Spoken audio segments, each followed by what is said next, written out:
հետ հանդիպեցիք, ինչ հարց քննարկեցիք, Անահիտ Մանասյանը ձեզ ընդունեց։ Ոչ, Մարդու իրավունքների պաշտպանը չընդունեց, իր ներկայացուցիչների հետ հանդիպեցինք, մի քանի աշխատակիցների հետ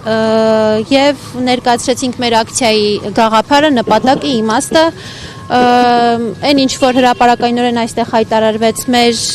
եւ հանրության եւ լրագրողների ակնկալիքների առնչությամբ, որ Մարդու իրավունքների պաշտպանի գրասենյակը նման դեպքերում մեր կարծիքով պետք է համապատասխան հայտարարություններով հրապարակային հանդես գա, այցեր կատարի, այդ ամեն ինչը մենք ներկայացրեցինք, իրենց հերթին տեղեկացրեցին, որ գրավոր եւ բանավոր ընթացակարգերով համապատասխան կառույցների հետ Նարեկ Սամսոնյանի գործի առնչությամբ կապի մեջ են, ունեն Մարդու իրավունքների պաշտպանի կողմից կիրառված որոշակի գործիքակազմեր, այդ գործիքակազմերի կիրառման ընթացքում Մարդու իրավունքների պաշտպանի կողմից չի ընտրվել հրապարակային հայտարարությամբ հանդես գալու եւ այց կատարելու գործիքակազմը այսօրվա պահի դրությամբ, դա էլ շեշտենք,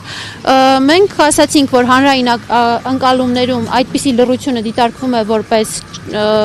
հանցակցություն, իրենք այդ գնահատականի հետ բնականաբար համաձայն չէին, քանի որ իրենք ասում են, որ գրավոր ընթացակարգով, բանավոր ընթացակարգով կապի մեջ են եւ ՊՕԱԿ-ի եւ քրեակատարողական հիմնարկի հետ։ Ես իմ անունից դիմում կներկայացնեմ, որպեսզի տեսնեմ, թե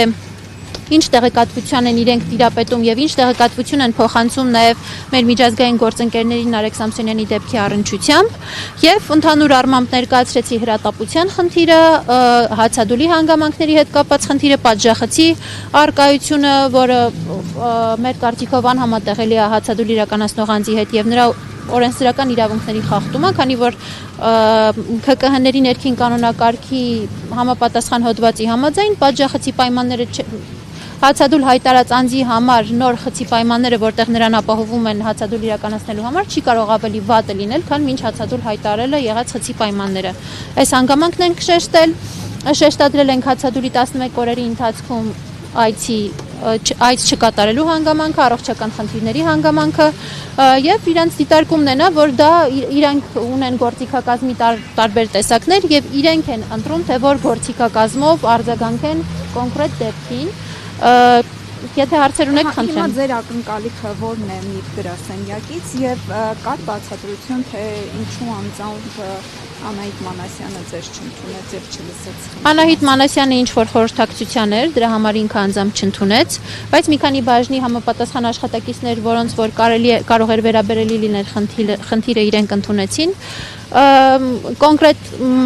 այցերի հետ կապված, թե ինչու Նարեկ Սամսոնյանին այց չի եղել, արդեն ասացի, իրենք ասում են, որ իրենք են ընտրում, թե որ գործիքակազմով կոնկրետ դեպքին արձագանքեն։ Մանրամասներն ինչա եւ դա արդյոք ձեզ համար ընդունելի էր իրենց վերած այդ բացատրությունը։ Բնականաբար ընդունելի չէր, մենք նաեւ հիմնավորեցինք մեր տեսակետը, որ Նարեկ Սամսոնյանը, կներեք,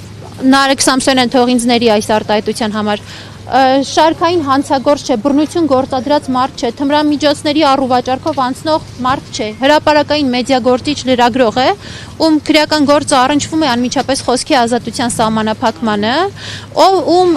ամբողջ այս դատավարական ընթացակարգը եղել է մարդկանց աչքի առաջ, հանրության աչքի առաջ, եւ որի քրեական գործի մյուս կողմում կանգնած է իշխանության բարձրաստիճան ներկայացուցիչ։ Սրանք հանգամանքներ են, որ Նարեկ Սամսոնյանին չեն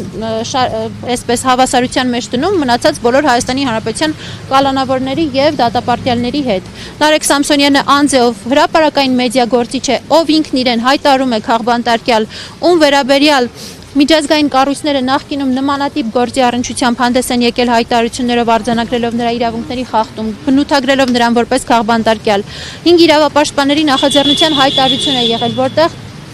հայտարարվել է, որ նրանք 19:00 բանաձևով Նարեկ Սամսոնյանը 19:00 բանաձևով քաղբանտարկյալ հանդիսացող անձ է։ Եվ սրանք հանգամանքներ են, որոնք չեն կարող նրան մյուս բոլոր մարդկանց հետ հավասարության մեջ դնել։ Եվ մարդը, ով որ հետապնդվում է քննադատական խոսքի համար, քաղաքական խոսքի համար եւ այս քրեական գործի մյուս կողմում շատ կարեւոր հանգամանք կանգնած է իշխանության բարձրաստիճան ներկայացուցիչ։ Եվ բոլոր այդ նոյեմբերի 13-ից սկսած բոլոր այդ ապօրինությունների շղթայի մասին շատ հակիրճ ներկայացրեցինք եւ մենք ինչպես մեր անունից, այնպես էլ հանրության անունից, որովհետեւ մեզ էլ են գալիս հարցնում, Մարդու իրավունքների պաշտպանից Նարեկ Սամսոնյանին այց եղել է, թե չէ, ինչու կա այդ ակնկալիքը մարդկանց մոտ։ որովհետև շատ դեպքերում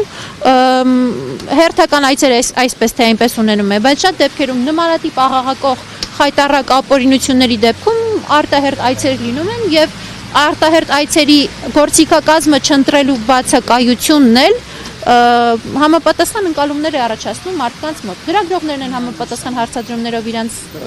հանդես գալիս, չէ՞։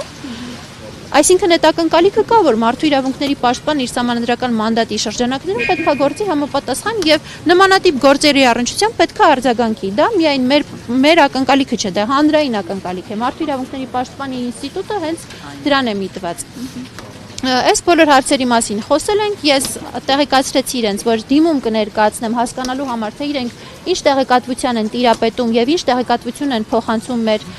միջազգային գործընկերներին, որովհետեւ մենք օրինակ Եվրոպական միության դեսպան Վասիլիս Մարագոսից մեզ տրված պատասխան նամակում տեղեկացվել էինք, որ իրենք տեղեկատվություն են ստանում կոնկրետ գործի առնչությամբ մարդու իրավունքների պաշտպանի գրասենյակից։ Եվ մեզ հետաքրքիր է, թե իրենք ինչ տեղեկատվություն են փոխանցում։ Այս բոլոր հարցերի շուրջ մենք կապի մեջ կլինենք մարդու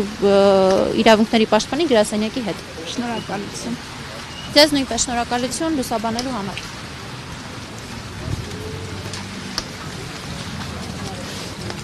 Սանջորս Նյուզի հարգելի հետևորդներ, Նարեկ Սամսոնյանի կինը դուրս եկավ մարդու իրավունքների պաշտպանի գրասենյակից,